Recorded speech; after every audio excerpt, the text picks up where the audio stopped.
O desejado de todas as nações. Capítulo 43. Barreiras derribadas. Este capítulo se baseia em Mateus capítulo 15, versos 21 a 28 e Marcos capítulo 7, versos 24 a 36. Depois do encontro com os fariseus, retirou-se Jesus de Cafarnaum e, atravessando a Galiléia, dirigiu-se para a região montanhosa das fronteiras da Fenícia. Olhando para o oeste, avistava, estendendo-se pelas planícies abaixo, as antigas cidades de Tiro e Sidom, com os templos pagãos, os magnificentes palácios e mercados e os portos cheios de embarcações. Além, achava-se a extensão azul do Mediterrâneo, por sobre o qual os mensageiros do Evangelho deveriam levar as boas novas aos centros do grande império do mundo. Mas ainda não era o tempo. A obra que se achava diante dele agora era preparar os discípulos para a missão que lhes seria confiada. Ao buscar essa região, esperava ele encontrar o retiro que não conseguira obter em Betsaida. Todavia, não era esse o único desígnio que tinha ao empreender essa viagem. Eis que uma mulher cananeia que saíra daquelas cercanias clamou dizendo: Senhor, filho de Davi, tem misericórdia de mim, que minha filha está miseravelmente endemoniada. O povo dessa região pertencia à antiga raça cananeia. Eram idólatras e desprezados e odiados pelos judeus. A essa classe pertencia a mulher que foi ter então com Jesus. Era pagã, sendo, portanto, excluída das vantagens dia a dia gozadas pelos judeus. Residiam entre os fenícios muitos judeus e a notícia da obra de Cristo penetrara nessa região. Alguns dentre o povo lhe ouviram as palavras e testemunharam as maravilhosas obras que realizava. Essa mulher ouvira falar do profeta que dizia se curava toda espécie de doenças. Ao ser informada de seu poder, nasceu-lhe a esperança no coração. Inspirada pelo amor materno, decidiu apresentar-lhe o caso de sua filha. Tinha o firme desígnio de levar sua aflição a Jesus. Este devia curar-lhe a filha. Ela buscara auxílio dos deuses pagãos, mas não obtivera melhoras. E por vezes era tentada a pensar: que poderá fazer por mim esse mestre judaico? Mas fora-lhe dito: ele cura toda espécie de doenças, sejam ricos ou pobres os que lhe vão pedir ajuda. Decidiu não perder sua única esperança. Cristo conhecia a situação dessa mulher. Sabia que o anelava ver e colocara-se-lhe no caminho. Mitigando-lhe a dor, poderia dar viva representação do que pretendia ensinar. Para esse fim, levar os discípulos àquele lugar. Desejava que vissem a ignorância existente em aldeias e cidades vizinhas da terra de Israel. O povo a quem se dera todo o ensejo de compreender a verdade desconhecia as necessidades dos que os rodeavam. Esforço algum se fazia para ajudar as almas em trevas. O muro de separação, criado pelo orgulho judaico, impedia os próprios discípulos de se compadecerem do mundo pagão. Cumpria, porém, derribar essas barreiras. Cristo não atendeu imediatamente à súplica da mulher. Recebeu essa representante de uma raça desprezada como o teriam feito os próprios judeus. Assim procedendo, era seu intuito impressionar os discípulos quanto à maneira fria e insensível com que os judeus tratariam um caso assim, ilustrando com o acolhimento dispensado à mulher e quanto ao modo compassivo por que desejava que tratassem com essas aflições, segundo o exemplificou na atenção que posteriormente lhe deu ao pedido. Mas, embora Jesus não respondesse, a mulher não perdeu a fé. Passando ele, como se a não ouvisse, seguiu-o continuando em suas súplicas. Aborrecidos com sua importunação, os discípulos pediram a Jesus que a despedisse. Viram que o mestre a tratava com indiferença e daí julgaram que os preconceitos dos judeus contra os cananeus lhe agradavam. Aquele a quem a mulher dirigia seus rogos, porém, era um compassivo Salvador e, em resposta ao pedido dos discípulos, disse Jesus: Eu não fui enviado senão às ovelhas perdidas da casa de Israel. Se bem que essa resposta parecesse em harmonia com o preconceito dos judeus, era uma tática reprovação aos discípulos, o que vieram a compreender posteriormente como a lembrar-lhes o que lhes dissera muitas vezes, que ele viera ao mundo para salvar a todos quantos o aceitassem. Com crescente ardor, insistia a mulher em sua necessidade, inclinando-se aos pés de Cristo e clamando: Senhor, socorre-me!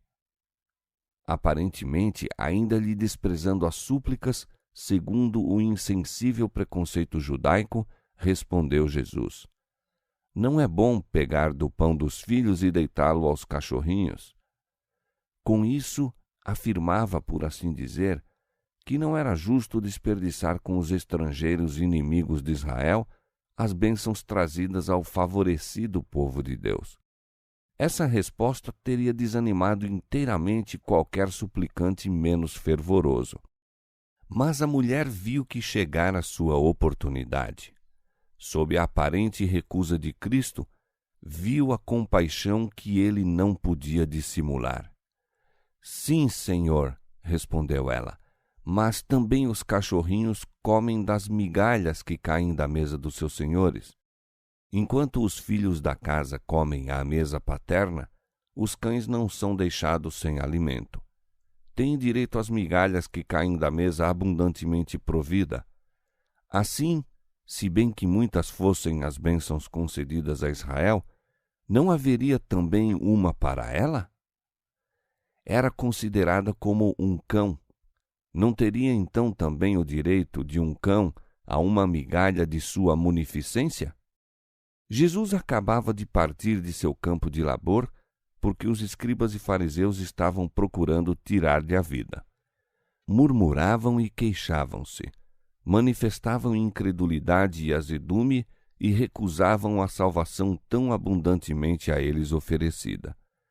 Aqui encontra Cristo uma criatura de uma raça infeliz e desprezada, não favorecida com a luz da palavra de Deus. Todavia, submete-se imediatamente à divina influência de Cristo e tem fé implícita em seu poder de lhe garantir o favor que suplica. Pede as migalhas que caem da mesa do Senhor. Se lhe for dado o privilégio de um cão, está disposta a ser como tal considerada. Não a influencia nenhum preconceito ou orgulho nacional ou religioso e reconhece imediatamente Jesus como o Redentor e capaz de fazer tudo quanto lhe pede. O Salvador fica satisfeito. Provou-lhe a fé nele. Por seu trato com ela, mostrou que aquela que era tida como rejeitada de Israel não mais é estranha, mas uma filha na família de Deus. Como filha, tem o privilégio de partilhar das dádivas do Pai. Cristo assegura-lhe então o que pede e conclui a lição dada aos discípulos. Voltando-se para ela com um olhar de compaixão e amor, diz: Ó mulher, grande é a tua fé. Seja isso feito para contigo como tu desejas. E desde aquela hora a sua filha ficou sã. Não mais o demônio a perturbou. A mulher partiu reconhecendo o Salvador e contente com a certeza do deferimento de sua petição. Foi esse o único milagre que Jesus operou quando nessa viagem. Fora para a realização desse ato que ele se dirigira às fronteiras de Tiro e Sidom. Desejava dar alívio à aflita mulher, deixando ao mesmo tempo em sua obra um exemplo de misericórdia para com a filha de um povo desprezado, para benefício dos discípulos quando não mais estivesse com eles. Desejava levá-los a sair da exclusividade judaica, interessando-se em trabalhar por outros além de seu próprio povo. Jesus anelava desvendar os profundos mistérios da verdade ocultos por séculos, de que os gentios deviam ser coobreiros com os judeus e participantes da promessa em Cristo pelo Evangelho. Efésios capítulo 3, verso 6. Esta verdade, os discípulos foram tardios em aprender e o Divino Mestre deu-lhes lição após lição. Recompensando a fé do centurião em Cafarnaum e pregando o Evangelho aos habitantes de Sicar, já dera provas de que não participava da intolerância dos judeus. Mas os samaritanos tinham algum conhecimento de Deus, e o centurião mostrara bondade para com Israel. Agora Jesus pôs os discípulos em contato com uma pagã que consideravam como qualquer outro membro de seu povo, sem nenhum direito a esperar o seu favor. Queria dar um exemplo de como uma pessoa nessas condições devia ser tratada. Os discípulos haviam pensado que ele distribuía muito liberalmente os dons de sua graça. Mostraria que seu amor não devia limitar-se a qualquer raça ou nação. Quando ele disse: "Eu não fui enviado senão às ovelhas perdidas da casa de Israel", declarou a verdade e, ajudando a cananeia, estava cumprindo sua missão. Esta mulher era uma das ovelhas perdidas que Israel devia ter salvo. Era a obra que lhes fora indicada e por eles negligenciada, que Cristo estava cumprindo. Este ato abriu o espírito dos discípulos mais amplamente para o labor que se achava diante deles entre os gentios. Viram um vasto campo de utilidade fora da Judéia. Viram almas suportando dores ignoradas pelos mais altamente favorecidos. Entre os que tinham sido ensinados a desprezar, achavam-se almas ansiosas do auxílio do poderoso médico, famintos da luz da verdade, tão abundantemente dada aos judeus. Mais tarde, quando os judeus mais persistentemente se desviaram dos discípulos por declararem que Jesus é o Salvador do mundo, e quando a parede divisória entre judeus e gentios foi derribada pela morte de Cristo, esta lição e outras semelhantes que indicavam não ser o trabalho evangélico restringido por costumes ou nacionalidades, tiveram sobre os representantes de Cristo poderosa influência em lhes dirigir os labores. A visita do Salvador à Fenícia e o milagre aí realizado tinham ainda mais largo desígnio. Não somente pela mulher aflita, nem mesmo pelos discípulos e os que lhes recebessem os serviços foi feita esta obra, mas também para que creiais que Jesus é o Cristo, o Filho de Deus, para que, crendo, tenhais vida em seu nome. João 20, 31. As mesmas influências que separavam os homens de Cristo 19 séculos atrás acham-se hoje em dia em operação. O espírito que ergueu a parede separatória entre judeus e gentios está ainda em atividade. O orgulho e o preconceito têm construído fortes muros de separação entre as diferentes classes de homens. Cristo e sua missão têm sido desfigurados e multidões sentem-se virtualmente excluídas do ministério do Evangelho. Não sintam elas, porém, que se acham excluídas de Cristo. Não há barreiras que o homem ou Satanás possa levantar que a fé não seja capaz de atravessar. Com fé, atirou-se a mulher fenícia contra as barreiras que se tinham elevado entre judeus e gentios. Apesar de não ser animada, a despeito das aparências que a poderiam ter levado a duvidar, confiou no amor do Salvador. É assim que Cristo deseja que nele confiemos. As bênçãos da salvação destinam-se a toda a alma. Coisa alguma, a não ser sua própria escolha, pode impedir qualquer homem de tornar-se participante da promessa dada em Cristo pelo Evangelho. As castas são aborrecíveis a Deus. É-lhe desconhecida qualquer coisa dessa natureza. Aos seus olhos, a alma de todos os homens é de igual valor. De um só fez toda a geração dos homens, para habitar sobre toda a face da terra, determinando os tempos já dantes ordenados e os limites de sua habitação, para que buscassem ao Senhor, se porventura, tateando, o pudessem achar, ainda que não está longe de cada um de nós.